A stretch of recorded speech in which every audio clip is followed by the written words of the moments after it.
अस्सलाम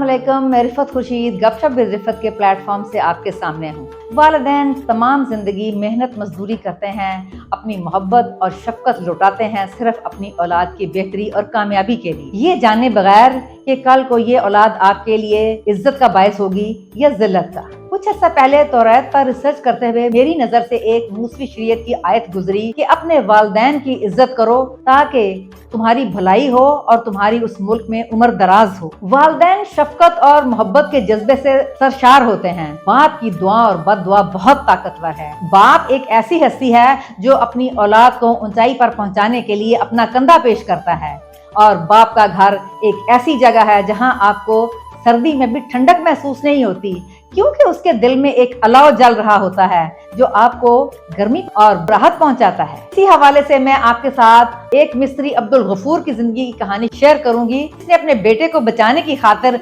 बुढ़ापे में भी पुलिस की मार खाई, लेकिन अपने बेटे को उस परेशानी से बाल बाल बचा लिया। नियाज बेग से मुंसलिक एक गांव का रिहायशी अब्दुल गफूर, वो दिन रात अपनी औलाद की रोजी रोटी के लिए काम करते करते बूढ़ा हो चुका था। महंगाई की वजह से घर के अखराजात पूरे न होते। उसका इकलौता बेटा, जिसको उसने बहुत नाजो नेम से पाला था, वो जिम्मेदारी से काम की तरफ तवज्जो नहीं देता था। उसने सोचा, मैं क्यों ना कोई ऐसा काम शुरू करूं जो मेरे बेटे के लिए भी करना आसान हो और मैं भी शाम को फारिग वक्त में अपने बेटे की मदद कर पाऊं। उसने अपने घर के बाहर एक बर्गर स्टॉल लगाया। उसका बेटा भी शाम होते ही स्टॉल खोलता।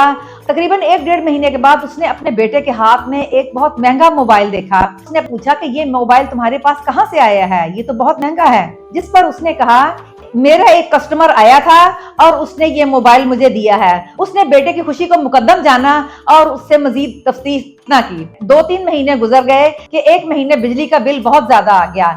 उसके पास बिल को अदा करने के लिए कोई रिसोर्सेज नहीं थे।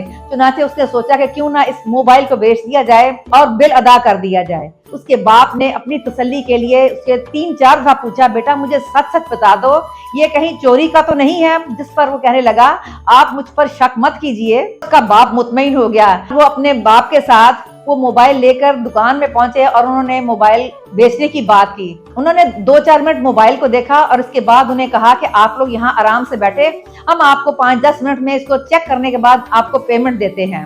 10-15 मिनट बैठने के बाद उन्हें बाहर पुलिस वैन के हूटर की आवाज आई, जिस पर अब्दुल गफूर बताता है कि उसके कान खड़े हुए। 2 पुलिस वाले अंदर आए और उन्होंने आते ही उन दोनों को पकड़ा और अपनी गाड़ी में डाला। अब्दुल गफूर मामले की तह तक तो पहुंच ही चुका था।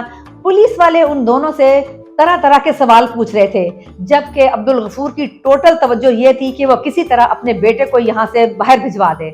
उसने एड़ी चोटी का जोर लगा के उन लोगों को मुतमईन किया कि ये तो मेरा मोहल्लेदार है। पुलिस वालों ने कहा कि बेहतरी तुम्हारी इसी में है कि तुम हमें सच सच बता दो। अब्दुल गफूर ने बताया कि मेरे पास 3-4 लोग आए थे जिन्होंने आकर बर्गर खाए, लेकिन चूंकि उनके पास पैसे नहीं थे, ये मोबाइल देकर ये कहकर चले गए कि जब हमारे पास पैसे होंगे तुम्हारे पैसे अदा करके अपना मोबाइल ले जाएंगे। मैंने ये मोबाइल चोरी हरगिज नहीं किया। जिस पर पुलिस वाले तैश में आ गए और उन्होंने उसे धक्का देकर नीचे गिराया और खूब घंटी लगाई।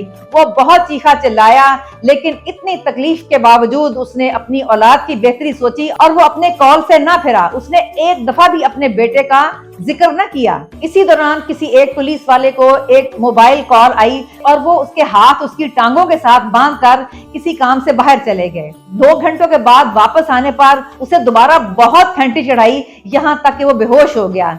दूसरे दिन जब उसकी आंख खुली तो उसने कहा कि तुम लोग मुझे मारते रहोगे और एक दिन मेरी जान चली जाएगी। खुदारा मेरा रिकॉर्ड चेक करो, मेरे इलाके से पता करो, अगर तुम्हें मेरा कोई क्रिमिनल रिकॉर्ड मिलेगा तो मुझे उस केस में आगे धर लेना।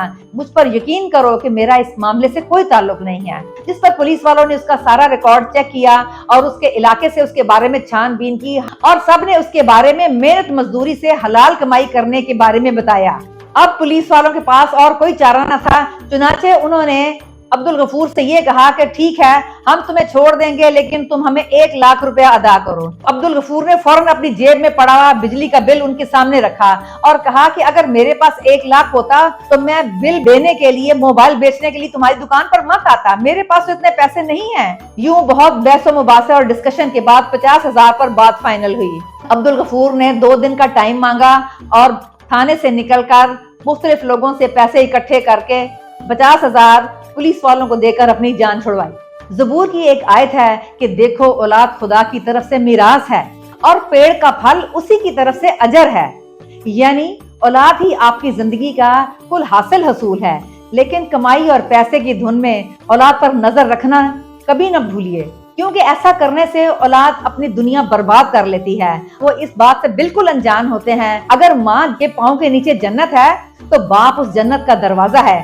अगर कोई शख्स बाप की नाराजगी में इस दुनिया से रुखसत हो जाए तो जन्नत के दरवाजे उस पर बंद हो जाएंगे।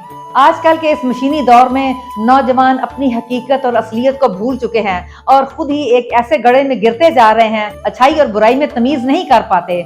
और वो सोशल मीडिया पर मॉडर्न फैशन और दूसरों को देखकर इस कदर मुतासर हो जाते हैं कि उन चीजों को हासिल करने के लिए वो कोई भी तरीका इख्तियार कर लेते हैं। अल्लाह ताला हर एक को और खास तौर पर आजकल की नौजवान नस्ल को अपने बाप की दी हुई कुर्बानियों को रियलाइज करने की समझ अता करे। मेरे चैनल गपशप विद रिफत को सब्सक्राइब कीजिए, मेरी कहानियों को शेयर और लाइक कीजिए। इंशाअल्लाह अगली दफा किसी नए वाक़े के साथ आपके सामने आऊंगी। तब तक के लिए इजाजत दीजिए। अल्लाह हाफिज। अस्सलाम वालेकुम।